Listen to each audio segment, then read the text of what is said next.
Attendez, on est dans un multiverse ou quoi là? Genre là, Emmanuel Macron, président de la République, répond aux vocaux sur Instagram. Genre là, Fatima, tranquille, elle s'est réveillée, elle a pris son petit chocolat chaud, elle décide d'aller scroller sur Instagram et là, elle voit quoi? Nouveau DM d'Emmanuel Macron, président de la République. Message vocal. Par contre, je vous jure, c'est pas une blague, vous pouvez aller vérifier, ça a été posté sur le compte officiel d'Instagram d'Emmanuel Macron. On est passé de écrire des lettres à l'Elysée à je reçois des vocaux d'Emmanuel Macron sur Insta. Bonjour Attendez, Monsieur je vous mets les Macron, vocaux. j'espère que vous allez bien. Est-ce que vous pouvez enlever la guerre s'il vous plaît? Parce que vous avez trop ouvert votre bouche, je trouve. Vous avez trop ouvert votre bouche. En fait, j'ai pas fini de vivre et j'ai pas envie qu'il y ait la guerre. Bonjour Fatima, je voulais vous répondre, La réponse c'est du Emmanuel président. Macron, et je voulais en même temps répondre à toutes celles et tous ceux qui Allez ont vérifier envoyé sur des ton vocaux Insta. sur Instagram. Alors je comprends très bien et j'entends votre inquiétude, mais je voulais être très clair, vous n'allez pas faire la guerre du tout.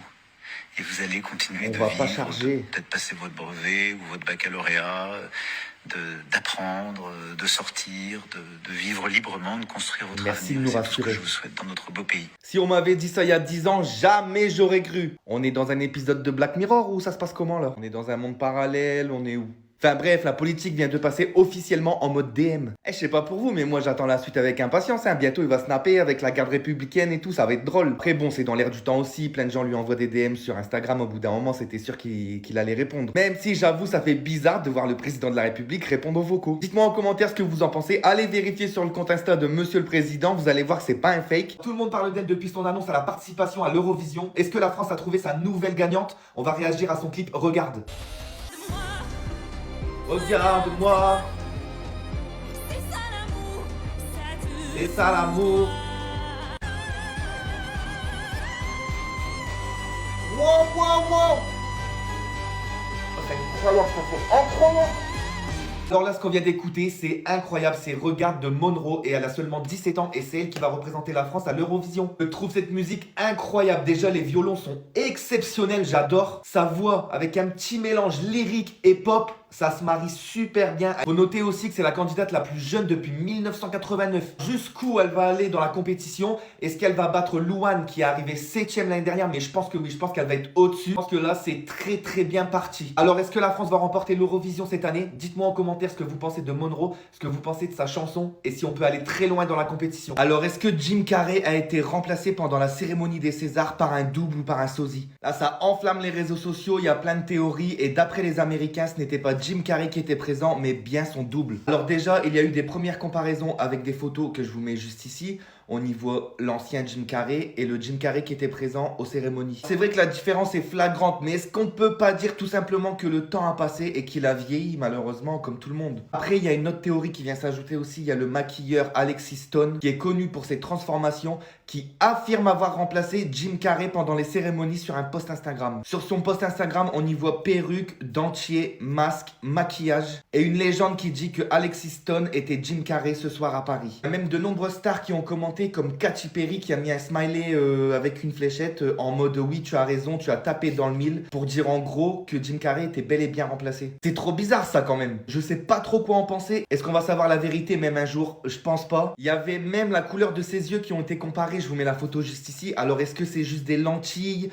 Est-ce qu'il a fait un changement de couleur? Parce que maintenant, avec la chirurgie, on voit tellement de trucs. Je ne sais pas, mais c'est trop bizarre. Les gens ont même remarqué qu'il avait pas la même voix et que les intonations n'étaient pas les mêmes. En tout cas, en sachant que c'est un Américain, on sait qu'il est capable de faire ça. On sait qu'ils sont capables. Kanye West veut faire un concert au Stade Vélodrome de Marseille au mois de juin. Mais il y a quelque chose qui bloque et c'est le maire de Marseille qui dit qu'il n'est pas le bienvenu. Normalement, il devait faire son concert le 11 juin 2026 au stade. Mais le maire Benoît Payan et le CRI demandent l'annulation du concert. Le maire pointe du doigt les propos racistes et antisémites tenus par le rappeur ces dernières années, dont aussi des paroles controversées sur Hitler. Avouez, Kanye West, c'est un peu un ouf. Selon les élus de la ville de Marseille, accueillir le rappeur Kanye West dans une ville qui a été marquée par l'histoire de la Seconde Guerre mondiale pose un problème moral. Et vous là, est-ce que vous êtes fan de Kanye West? Dites-moi en commentaire si vous êtes d'accord avec le maire et le CRIF. Mais là, j'ai une remarque qui me vient en tête. En fait, les élections municipales, c'est dans 2 semaines. Alors, est-ce qu'il sera encore maire quand le concert va arriver? Et est-ce qu'il va réussir à annuler l'événement du coup? Et ça, c'est pas sûr. Alors, dites-moi, est-ce que le rappeur américain a sa place au stade Vélodrome ou pas? Le célèbre investisseur de l'émission Qui veut être mon associé, Anthony Bourbon, a été condamné pour contrefaçon. Il n'a pas été condamné à une petite somme, il a été condamné à 179 416 €. Alors Anthony Bourbon, c'est le créateur de la marque Feed qui est spécialisée dans les bars repas et dans les snacks. Et il va devoir verser d'importants dommages à un site américain même s'il a choisi de faire appel. Alors derrière cette réussite médiatique, de nombreux soucis financiers ont fait surface ces derniers mois. L'investisseur se retrouve confronté à une décision judiciaire lourde de conséquences pour son entreprise et son image. C'est le site américain TheFeed.com spécialisé dans la nutrition qui l'attaque. Il reproche à Anthony Bourbon l'utilisation d'un nom trop proche du sien. Le site américain qui a déposé son nom en premier réclame la nullité de la marque d'Anthony. Il réclame un changement de nom et il réclame aussi des indemnités pour contrefaçon et concurrence déloyale. Le tribunal de Paris a examiné tous ces arguments et les juges ont fini par donner raison au site américain. Cette condamnation fragilise clairement l'image d'Anthony Bourbon. Mais attendez, il n'y a que moi qui n'avais pas reconnu Michou là sur cette vidéo. J'ai vu cette vidéo, j'ai swipe direct, j'ai passé et ensuite j'ai vu une info comme quoi c'était lui. J'étais choqué. Longue barbe, comme ça, cheveux longs, méconnaissable. Mais en tout cas, ça a séduit plusieurs de ses abonnés. Puis après, quand j'y ai pensé, c'est vrai, je me suis dit, punaise, ça fait longtemps qu'on ne l'a pas vu faire des vidéos sur YouTube ou sur les réseaux.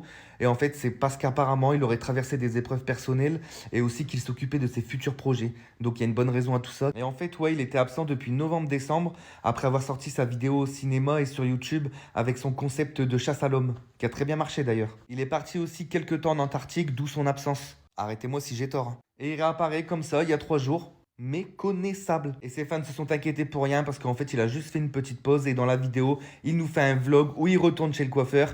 Et voilà, là maintenant on retrouve le Michou qu'on a l'habitude de voir. Par contre il y a beaucoup de ses abonnés qui ont dit qu'ils le préféraient avec sa barbe longue, ça le faisait plus mature. Moi je trouve qu'en réalité le Michou qu'on connaît il est bien mieux. Dites-moi en commentaire si vous étiez choqué du look de Michou, si vous préférez avec barbe longue, cheveux longs ou comme ça. Dites-moi si vous avez swipe aussi comme moi parce que vous ne l'aviez pas reconnu. Enfin bref, pas de panique, tout va bien, il est de retour. Rassurez-vous les fans. Il y a un Japonais qui a continué de payer un loyer pendant 26 ans pour préserver la scène du meurtre de sa femme. Et grâce à ça, des années plus tard, ils ont pu reprendre l'ADN et résoudre le meurtre. Sa femme s'est fait poignarder en 1999 quand elle avait 32 ans à Nagoya devant son fils de 2 ans malheureusement. 26 ans plus tard, son meurtre vient d'être élucidé grâce à son mari qui a continué de payer le loyer pendant toutes ces années pour préserver les preuves. C'est vraiment incroyable ce qu'il a fait cet homme. Il a bien fait de ne pas passer à autre chose parce qu'en 2025, les analyses ADN ont pu retrouver une femme. Et cette femme, c'est Kumiko Yasufuku. Et en fait, c'était une ancienne amie du mari pendant qu'ils étaient au lycée. Sûrement de la jalousie, ça encore. Truc de fou. Au début, cette ancienne amie avait refusé de donner son ADN et quelques temps plus tard, elle a avoué que c'était elle qui avait commis ce meurtre. C'est une histoire vraie, hein. C'est une histoire incroyable et vraiment... c'est un bel acte de la part du mari. Imagine 2 bébés naissent le même jour, sauf que l'un pèse 3 fois plus que l'autre. Et oui, vous avez bien entendu, le premier est un prématuré et le deuxième est tellement grand que les médecins parlent de bébé géant. Presque 6 kilos à la naissance. Oui, 6 kilos, c'est extrêmement rare. Ça s'est passé dans une maternité de New York et c'est elle-même qui a diffusé la photo. Le premier bébé pèse 1,8 kg, qui n'est pas le poids le plus bas de cette maternité. Et le deuxième pèse 6 kilos. C'est un record. Les 2 bébés évidemment sont en très bonne santé. La maman a donné naissance au plus gros nouveau-né de l'histoire de cette maternité. C'est le record, 6 kilos. Non mais regardez la photo quand elle a pris dans les bras, elle a dû être tellement surprise, elle a dû se dire waouh. Mais attendez, c'est pas tout. Il porte déjà des couches et des vêtements de bébé de 3 à 6 mois. Mais là en fait à tout moment la mère elle va devoir recourir dans les magasins pour changer la garde-robe de son enfant. À tout moment quand il va rentrer au collège, il va mesurer 2 mètres, grosse barbe, on va le confondre avec le prof d'histoire géo. C'est une très belle histoire qui rappelle que chaque bébé et chaque histoire d'accouchement sont différentes et uniques. Dites-moi en commentaire ce que vous pensez de la taille et du poids de ce bébé qui est vraiment incroyable et n'oubliez pas de vous abonner pour d'autres vidéos. Bonne journée!